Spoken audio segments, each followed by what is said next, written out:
today. Well, you missed quite a Sunday. The chairs were all moved, nothing was where it's supposed to be. The communion table was down on the floor, and we were all around it, and it was different.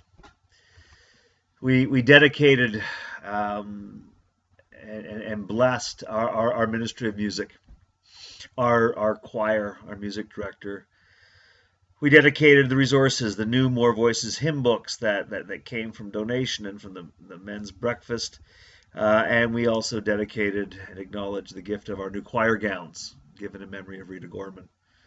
And we dedicated them to a choir who will be dynamic and will lead us and correct us when we sing the wrong notes. Somehow, all appropriate as we remembered Rita. We also covenanted with our whole leadership team, with Janine and Ann and Daniel and myself, our intern. We also, our intern being Ann, we also covenanted with our intern supervision team and the whole community. And we vowed together to work together, to share gifts and to share wonder and to be holy community with each other. And having done that, we celebrated in music. And then we came to the table, led by the Good Shepherd, incorporating some of the experience and practices of godly play. We found our way.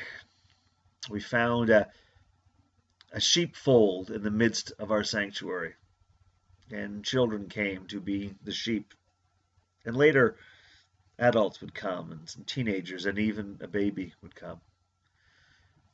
And we lived and we wondered the story of the Good Shepherd. With Anne's guidance and Janine speaking the words, we came to that table to share communion with each other and with the world. And it was informative, and it was passionate, and it was intimate. And it was a great way for us to spend the morning together, even as we promised to share our lives with each other and to share our lives with the world, pouring ourselves out, allowing ourselves to be broken in the same way that Jesus is broken and poured out for us at the table. A table that's big enough for us all, and big enough even for you in your absence. You were there, whether you know it or not. Your spirit was there. That sense of the connectedness of all of humanity, all of creation was there around the table. So you were with us. And you too can recognize those moments of wonder when God's presence isn't even up for debate. The connection to all of creation is simply too strong to deny. The sense of being in the right place at the right time is just too real. Those holy moments that sometimes happen around the communion table, but not always. And sometimes happen when you're sitting at home, or when you're at the hospital, or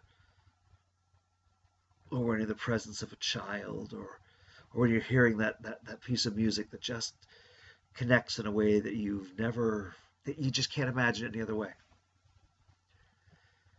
The real question is not, do those things happen? The real question is how do you respond?